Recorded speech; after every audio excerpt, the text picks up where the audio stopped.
if you don't know what to do, go to the Bible.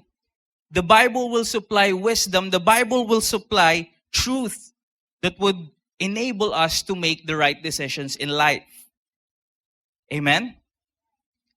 And I'm surprised. A lot of people are running towards different kind of stuff in order to find truth. God has already given us His Word. Inerrant, complete, concrete. And what I love with the Bible is, despite of many authors, despite of different people who wrote it, merong coherence, merong unity sa sinasabi nila. One time po, may nag-share ako ng gospel sa palengke. Sabi niya, I don't believe in the Bible. Sabi ko, bakit naman ho? Bakit di kayo naniniwala sa Bible? Sabi niya, kasi tao lang yung sumulat niyan. Narinig niyo na po yun?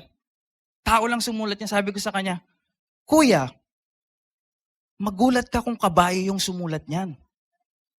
Sabi niya, bakit? Sino ba ang kayang magsulat? Sino ba ang kayang mangusap sa lingwahe? Tao, di ba? So do you think God would use an animal to communicate His word to His people? No. He would use a person. Amen? So pag may nagtanong sa inyo, tao lang sumulat ng Bible niya, magulat ka kung kabayan. Okay? God has given us His word. Sabi ni Bishop Rich Conti, it's like the railway to where the Holy Spirit will pass through. Okay? Because a lot of people, there are movements that they're saying that they're filled with the Holy Spirit, and because they don't have the Bible, they go and went sa mga extremes. Diba? Have you met Christians like this? And so sad, no? May mga ganitong Christian na they will confess that they are spirit-led, but they are kind of weird. Nakamit na ka po kayo ng mga ganong Kristiyano? I'm spirit-led. The Bible has been given to us by God in order for us na hindi maging extreme. The Bible has been given to us so that meron tayong pattern or manual. Amen? Number 5, one of my favorites, being accountable through joining a small group would greatly help us walk in holiness. And how many of you here are already part of a care group? Wow. Yung mga hindi pa po part ng care group, nandito po ang ating mga care group leaders, sila Sister Yvette, Brother Ernie, Sister Cynthia. If you want to be connected sa care groups, what I love with care group is this, sabihin nga po natin, accountability. Because some people, they will decide on themselves. Nasubukan nyo nang gumawa ng New Year's resolution? Diba? You put a lot of list ng mga gusto mong baguhin sa buhay mo, and pagdating ng January, wala dong nasunod. Pagdating ng February, walang nasunod. Sabi mo, I will lose 5 kilos. Walang nasunod.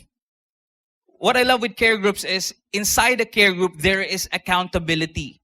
There is a constant check in the life nung dinidisciple. Really, discipleship is happening inside a care group. Si Bishop Rich Conti po, siya yung care group leader ko. Lagi niya akong tinatanong, how's your life? How's your marriage? Okay naman po. Generic, no? Okay naman po. So, being accountable through joining a small group would greatly help us walk in holiness. And lastly, Bishop Rich mentioned, holiness is simply being Christ-like. Huwag na natin pahirapan. Holiness is simply being Christ-like, being like Jesus in every way. Our goal in life as Christians is to become like Christ. Hindi po tayo magiging Diyos, siya lang ang nag-iisang anak ni God na deity or God, but we need to be like Christ in our character, in our heart, in every way. Amen? So every time you read the Bible, it should be like a mirror. Na habang binabasa mo yung Bible, ang dapat nakikita mo ay si Kristo sa buhay mo. Amen? So again, those are the things that we've learned for the past 2 weeks with regards to our topic or our theme, living a life that is pleasing to God. And listening to Bishop Rich last week, nandito po ako sa likuran, to be honest, I was asking the Lord, sabi ko, Lord, ang hirap naman sundan ng message niya kasi napaka-detailed na, napakaganda na ng pagkakalatag ni Bishop Rich ng message niya. Sabi ko, Lord, what do you want me to teach? What do you want me to preach, Lord? And I heard the Holy Spirit while I was preparing. Sabi niya, now what? Ano now what? Now what? And that question, now what I mean by that is this. After hearing those messages that we've heard last week, we should ask ourselves, now what? Anong gagawin mo sa mga katotohanan na narinig mo in the past weeks? Because the problem is this. A lot of Christians come to church Sunday after Sunday. They would say, Amen, yes, praise God. But the truth is, kapag labas po natin sa pintuang yan, we need to face the reality of life. We need to face the reality of our own personal lives. And it's hard to really live kung ano yung mga natutunan natin on Sunday. And I just feel like that the Holy Spirit wants us to apply what we've learned. We need to apply what we've learned. Because if we don't apply what we've learned, then it's good for nothing. So treat this message as more of an application of what we've learned for the past 2 weeks. So the title of our message is Living a Life That is Pleasing to God, but our subtitle is A Living Sacrifice. And many of you know what I mean by that. So before we go po sa ating main text this morning, is it okay if we pray again? Amen. Let's close our eyes. Let's pray. Heavenly Father, we thank you, God, for your goodness. And even as we study your word this morning, we pray, Lord, na ikaw talaga yung mangusap sa puso namin, Lord. Not the voice of man, not the voice of someone, God, but you, Lord, would teach us. Your Holy Spirit would guide us. Father, ikaw lamang po ang maitanghal sa lugar na to. We give you the highest praise in Jesus' name. Amen. Our main text for this morning is from Romans chapter 12, verse 1 to 2. At kung matagal ka ng Christian, malamang you've heard dozens of message about Romans chapter 12, verse 1 and 2. But I pray that this morning that God would shed a new light into our hearts as we study this text. Let's read Romans chapter 12, verse 1 to 2. I'm reading from the English Standard Version. It says here, I appeal to you, therefore, brothers, by the mercies of God, to present your bodies as a living sacrifice, holy and acceptable to God, which is your spiritual worship. Do not be conformed to this world, but be transformed by the renewal of your mind, that by testing you may discern what is the will of God, what is good and acceptable and perfect. Again, the goal of this message is to create, something in our hearts na kailangan nating mai-apply yung mga natutunan natin about holiness. And again, what we've learned from last week is God's will for us to live in holiness. And dahil will ni God na tayo ay mamuhay sa kabanalan, He has sent His Son Jesus to make it possible. Pangalawa, He has given us His Holy Spirit that would empower us to walk in holiness. And as He has given us His Word. And also, He has given us the church to be a community where accountability starts and where everyone would be discipled. So now what? What do we need to do? After hearing that message, after hearing the messages 2 weeks ago, now what? Anong kailangan natin gawin? Tanong mo yung katabi mo, anong kailangan natin gawin? Yan. Huwag niyo yung sagot na kakain na mamaya pa. 11, pa lang. So in verse 1, sabi po ni Apostle Paul dito, I appeal to you therefore. I appeal to you therefore. If you study yung word na appeal, or another translation, I beseech, there is something, a sense of urgency that the Apostle Paul is saying, I appeal to you. Kumbaga in other translations or in other words, ako ay nagsusumamo sa inyo. I appeal to you therefore. And the word therefore there, sabi po ng mga theologians, yung chapter 12 daw is Paul's conclusion of chapter 1 and 11 of Romans. If you study the book of Romans from chapter 1 up to chapter 11, Paul discussed the foundational doctrines, foundational teachings of how to be a Christian. And in chapter 8, yung spirit-led life. Chapter 12 is the conclusion of chapters from chapter 1 to chapter 11. The Apostle Paul is saying, I beseech you. I appeal to you, therefore. Okay? So, I want you to see yung bigat po ng sinasabi ni Apostle Paul dito na I appeal to you, brothers. After all that I've said, after all that I have taught you in the previous chapters of the book of Romans, this is my conclusion. And treat this as also the conclusion of our series. Now, after all of the things that we've heard from the past week, this is what we need to do. Sabi niya, I appeal to you, therefore, brothers, by the mercies of God, to present your bodies as a living sacrifice, holy and acceptable to God, which is your spiritual worship. So point number 1 this morning, anong kailangan natin gawin? Number 1 is start with the mercy of God. Start with the mercy of God. And let me explain this. Sabi niya, I appeal to you, therefore, brothers, by the mercies of God. By the mercies of God. You know what? Living in holiness starts with the mercy of God. Amen? Starts with the mercy of God. And merciful means treating people with kindness and forgiveness, not cruel or harsh. How many of you here are thankful that God is a merciful God? Amen? You know what? In the tabernacle of Moses, sa Old Testament po, they don't have churches. They have tabernacle.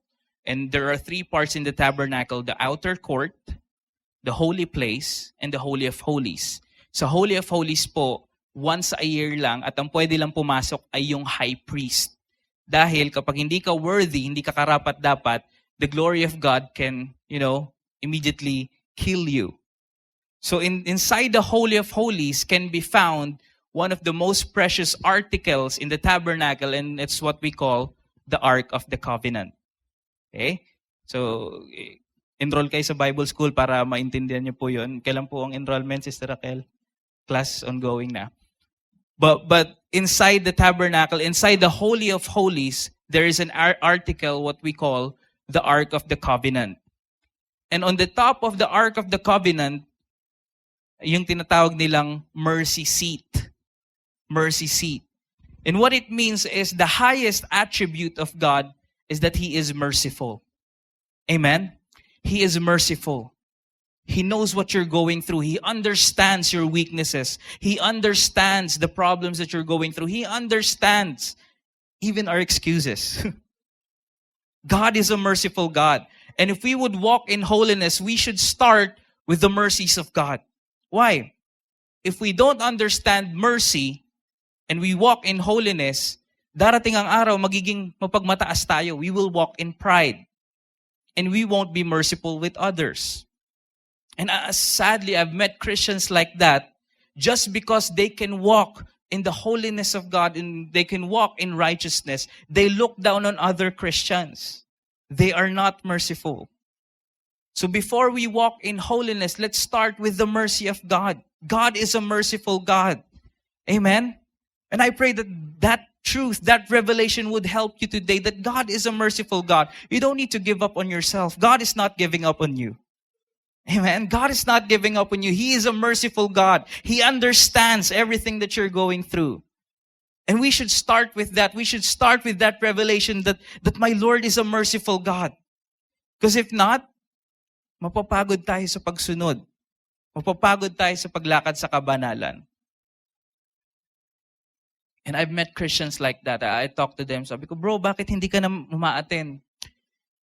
Parang ayoko na kasi hindi ko nang kaya mabuhay sa kabanalan eh. You know what? When I was a new Christian, I struggled with that. You know, I go to church, I come to church, but every once in a while, I commit sin. And sometimes I feel bad about myself. And I know you can relate with this. Sometimes ayaw ko na magsimba. Ayaw ko na mag-church. Ang tahimik, no? Naranasan niyo na po yun. Yung parang nakakahiya kasi parang worship pa ako dito eh. Ginawa ko naman tong kalokohan na to. But you know what? As I grow in the Lord, I realized that it's only us who puts the limit to what God can do in our lives. Amen?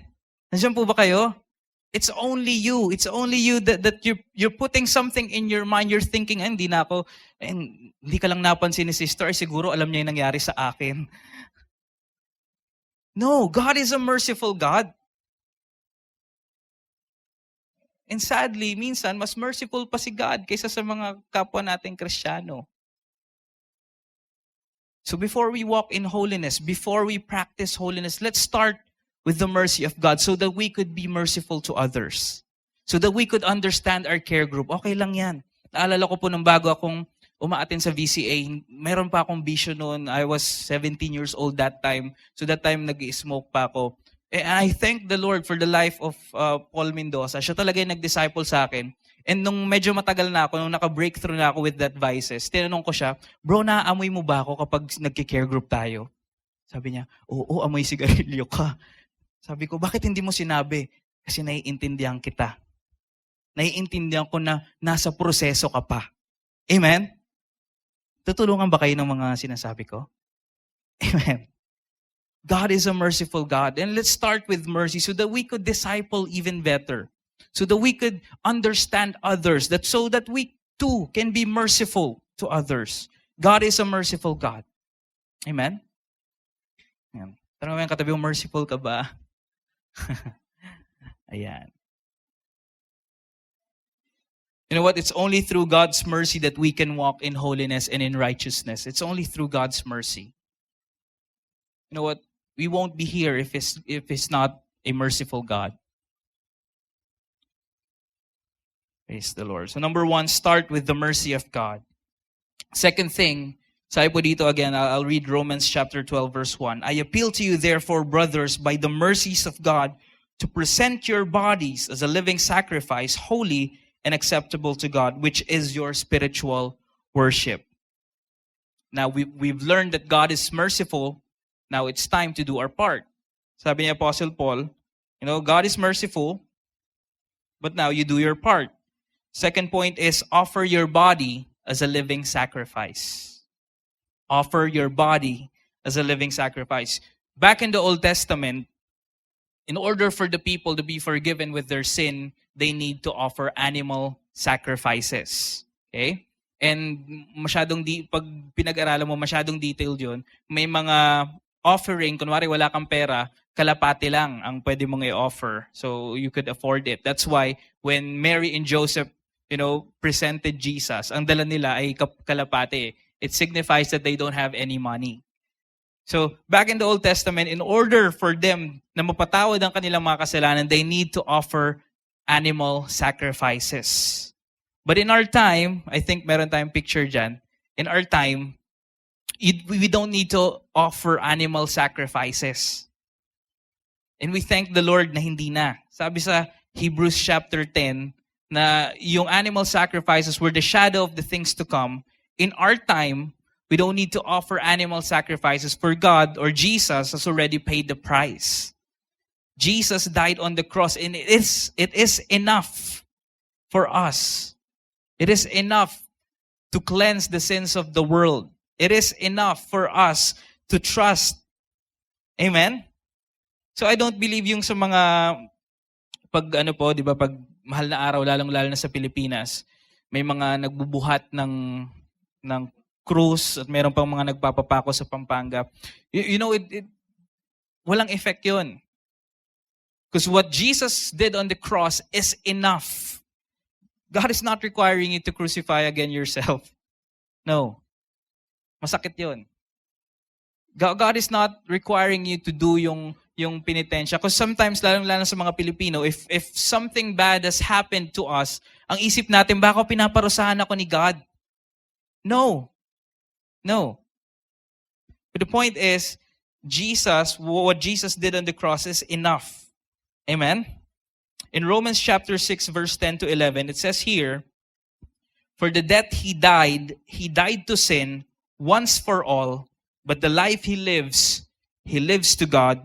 So you also must consider yourselves dead to sin and alive to God in Christ Jesus. In other translations, reckon yourselves alive to God, dead to sin, alive to God.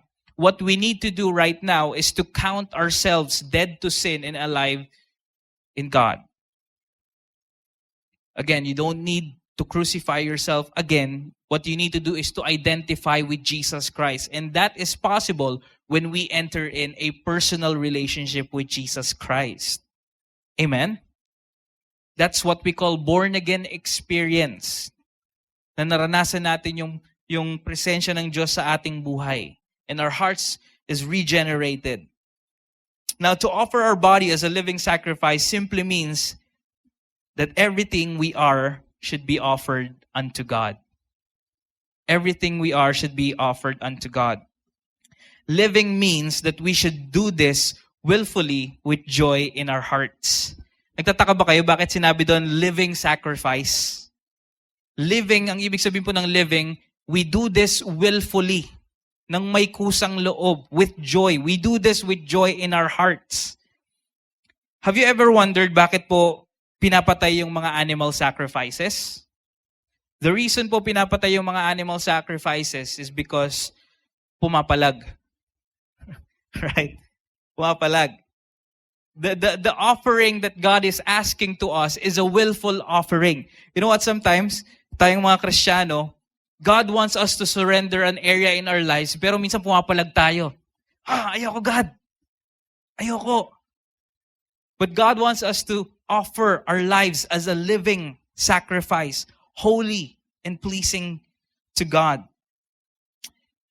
And this is not easy. Sabi mo sa katabi mo, hindi po siya madali. To offer our lives as living sacrifice is not easy. That's why it's called sacrifice. Right? That's why it's called sacrifice, because it's not easy. You know what? This kind of teaching is not popular nowadays. If you go to different places, if you go to different churches, you don't hear this message as often. But the Bible never changes. God is requiring us to lose our life so that we could gain the life that God is offering. To offer our bodies as living sacrifice, holy and pleasing to God. In Luke chapter 9, verse 23 to 24, it says here, Then he said to them, If anyone desires to come after me, let him deny himself, take up his cross daily, and follow me. For whoever desires to save his life will lose it, but whoever loses his life for my name's sake will save it. Whoever loses his life for my name's sake will save it. How do we offer our bodies as a living sacrifice? You live in the holiness of God. But practically, let me tell this. You know what, si Pastor Rich, Bishop Rich, if we think about it, he's not required to come here sa Philippines. Newsflash, Amerikano po si Pastor Rich, magaling lang magtagalog talaga. Okay? But if you come to think about it, he's not required naman to come here sa Philippines and to offer his life. But in his heart, he knows that when he comes to the Philippines, someone would get saved. Someone would get saved. And that is us. Pastor Rich offered his life unto the Lord so that he could be used in the ministry.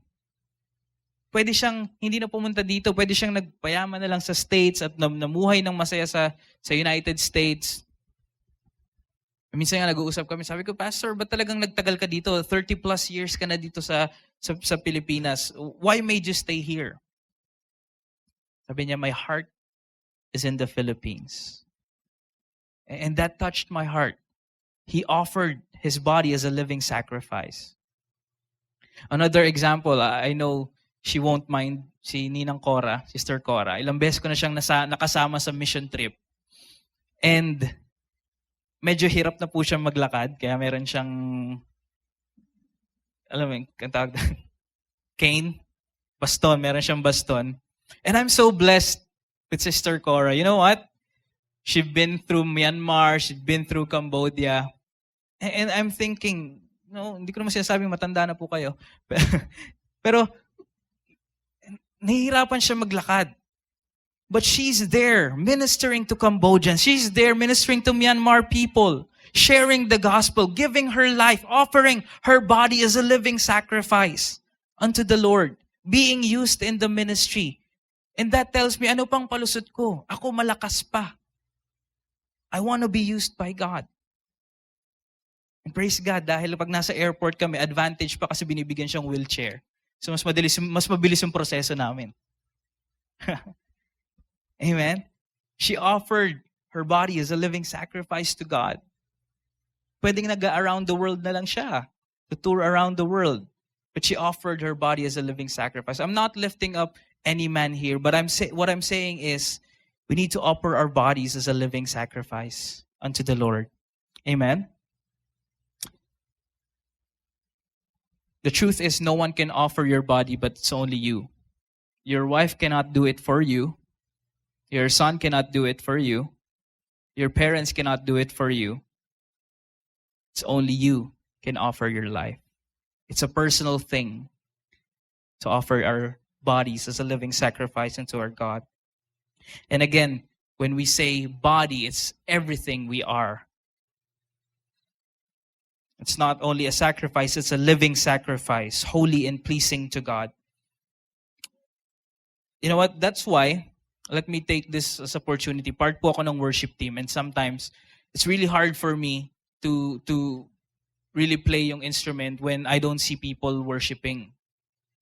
If you are a true born-again believer, if you love Jesus Christ, then you don't need to be ashamed to worship. Amen? You don't need to be ashamed to lift your hands and cry to God because you are a living sacrifice. You are a living sacrifice to God. Now, if you're new, we don't have any problem with that. But if you love God, then you express it. Amen?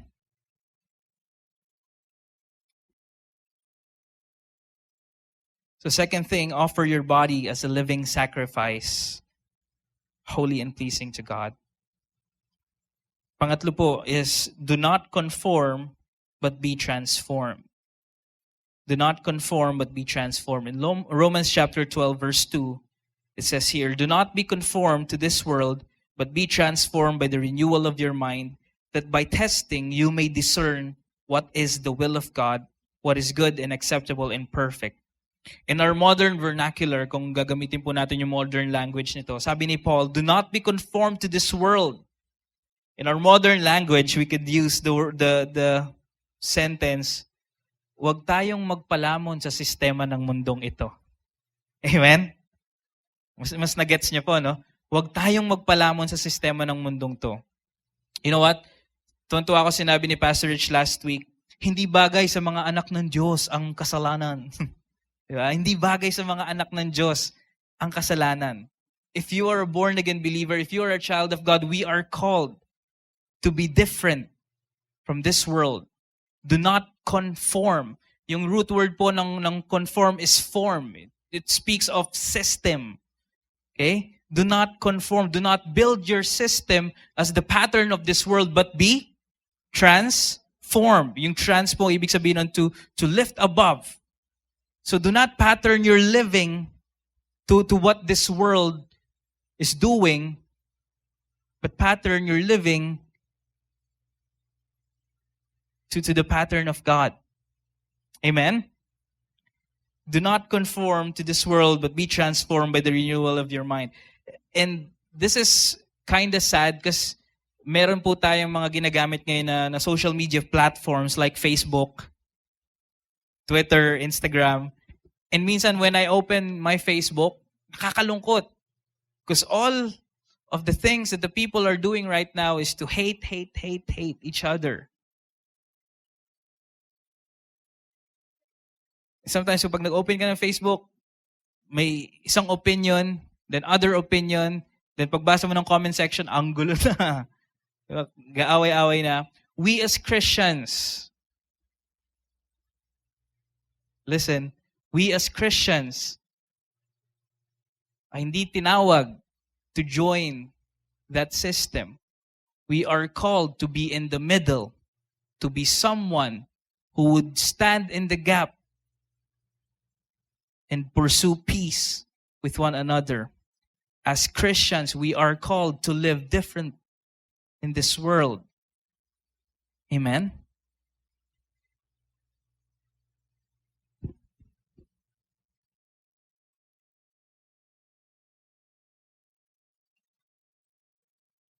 Sabi po sa 1 John chapter 2 verse 15 to 17, wala po siya sa slide.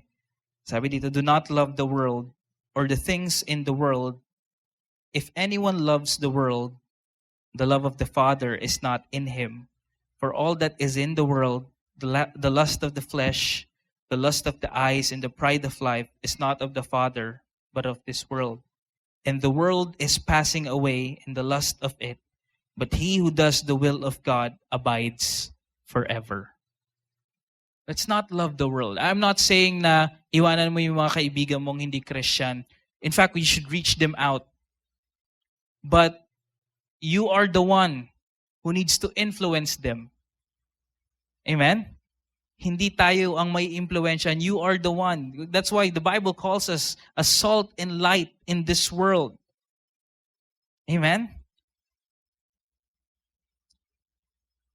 Again, do not be conformed to this world, but be transformed by the renewal of your mind. To renew is to renovate, implying a restoration to freshness or to an original state. When the Bible says in Romans chapter 12, verse 2, renew, it means to renovate, a complete renovation of our mindset. Why? Because along the way, habang tayo po ay tumatanda, as we grow, we adapt different things in our mind, and it builds our character, it builds the core foundations of our behavior. But majority of those things are not in the Bible or not biblical. So God wants us to renew, to have a complete renovation in our mind so that we could follow God, so that we could be transformed. To better explain this, let me read in Isaiah chapter 55, verse 7 to 9. Isaiah 55, verse 7 to 9. Let the wicked forsake his way, and the unrighteous man his thoughts. Let him return to the Lord, and he will have mercy on him, and to our God, for he will abundantly pardon. For my thoughts are not your thoughts, nor are your ways my ways, says the Lord. For as the heavens are higher than the earth, so are my ways higher than your ways, and my thoughts than your thoughts. How many of you know God thinks differently? The way God looks a situation is most of the time different from us. Maybe you're thinking, Lord, why am I going through these circumstances in life? God, why am I going through this season in life? God sees differently. Maybe God sees a stronger you after that storm, a stronger you after that circumstances. God thinks differently. And the reason why Paul asked us to renew and have complete renovation in our minds so that we and God can think the same. Amen? Can you see the importance of this? Kapag hindi po naging pattern yung ating kaisipan sa kung anong iniisip ni God, mahihirapan tayong lumakad sa kabanalan. Bakit? Hindi natin alam kung ano ba ang katanggap-tanggap sa Diyos at kung hindi. Amen? Parang hindi nyo nagigets eh. Let me illustrate this. How many of you here have been married 10 years plus? Ayan. Come on, be proud of it. Ayan. If you're married 10 years plus, you know this. Now, can you remember your first year na mag-asawa kayo? Yung unang nagsama kayo, unang taon na naging mag-asawa kayo. Okay? Naalala nyo pa? Can you remember yung first time na naglaba kayo? Okay. Now, this is the beauty of marriage. It transforms you. Amen. This is the beauty of marriage. The first time I experienced this, I'm a newlywed, for 1 year pa lang kami. That's why I ask you, 1 year pa lang po kami ng asawa ko. We do things differently. Naglaba kami one time. Lahat ng damit ko gusto ko black yung hanger. My wife doesn't care with that. But I care. So we have what we call culture conflicts. Culture conflicts. And if you're married 10 years plus, malamang na-master nyo na yung culture conflicts at ngayon, pareho na kayo mag-isip ng asawa mo. But it's normal sa mga bagong kasal that we have different culture. You know, what's the most amazing thing in this world is two different people would live under one roof and they would do their best to be in love and stay in love with one another. It's amazing. Why? Because those two different people, grown up, tumanda sila with different cultures. Okay? The husband, ito yung gusto niya. The wife, ito yung gusto niya. At pag hindi nagtagpo yun, alam nyo na. It's same with God. We think this, God thinks like this. It's the opposite. It's different. That's why you need to work it out. Your personal relationship. That's why you need to spend time with God. Amen? Do you get the point? Now going back to marriage. Going back to marriage. Naalala ko po, nung nag-grocery kami, tapos may binili ako, hindi ko na matandaan ko yung binili ko. Pagdating namin sa bahay, sabi ng wife ko po, para saan yan? Sabi ko, basta magagamit din natin yung balang araw. That's our first month. Ngayon, by the grace of God, alam niyo to mga husbands, hindi na kayo bibili ng ayaw ni Mrs. Now, we can slowly, I'm not saying we've perfected it, but slowly, unti-unti, nagiging pareho na kami mag-isip. It's amazing, right? And malamang yung mga kasal na po ng 10 years plus years, parehong-pareho na kayo mag-isip ni Mrs. Alam mo na kung, minsan kasi sa size ng mantika, di ba, nagkakaiba pa. Ba't binili mo yung sachet at yung bote na? Mga ganon. So, the point is this. We have things in our mind that is contrary to the mind of God. That's why the Apostle Paul is saying, do not be conformed to this world, but be transformed by the renewing of your mind. Sabi ni Amos chapter 3, verse 3, can two walk together unless they agreed? Can two walk together? Can you and God walk together unless you agreed? Unless you have the same mind? Unless you have the same passions? No, you can't walk together unless you agreed. That's why you need to work it out. Just same in the marriage. Amen? And wow. Na-excite na ba yung mga single? Natatakot. The same with marriage. It's awesome. It's beautiful. You learn to adjust. You learn to humble yourself. You know? It's awesome. But the point is this. Sometimes the way we think is different from what God thinks. That's why it's important for us to renew our mind, to have a complete renovation in our mind so that we could walk in holiness. Amen? And nagets nyo na. Praise God. In Ephesians chapter 4, verse 20 to 24, it says here, but you have not so learned Christ, if indeed you have heard him and have been taught by him, as the truth is in Jesus, that you put off concerning your former conduct the old man which grows corrupt according to this deceitful lust, and be renewed in the spirit of your mind. Again, that there's the word renewed. Be renewed in the spirit of your mind, and that you put on the new man which was created according to God in true righteousness and holiness. In true righteousness and holiness. True transformation takes place by changing the way a person thinks. Amen? The true transformation takes place by changing the way a person thinks. And it involves the way you think about God, the way you think about yourself. You know, a lot of us needs this. We need to change the way we think about ourselves. Sometimes napakababa ng tingin natin sa ating sarili, but the Bible is saying the opposite. You are chosen of God. You are loved by God. Are you convinced with that? We need to change the way we think about ourselves. We need to change the way we think about our circumstances in life. Again, true transformation takes place by changing the way a person thinks. And I'll end with this. Let's just do a quick review. Number one, start with the mercy of God. Second is offer your body as a living sacrifice. Thirdly is do not conform, but be transformed. Those three things is what we can do after hearing the messages from the past week, after hearing yung mga teachings about holiness. What we need to do is start with the mercy of God. Second is offer our body, offer our lives as a living sacrifice. And thirdly is do not conform to the pattern of this world, but be transformed. Now, I'll end with this. I do believe that majority of the people today, in fact, siguro 100% of the people today desire to live in holiness. Amen? Hindi ako naniniwala na half-hearted ka. I believe you want to live in holiness. What I'm about to share is, I think, two major factors why we can't live in holiness. Number one, and let's be honest with this, some of us, we think that God doesn't like us. Hello? Some of us, we think that God doesn't like us.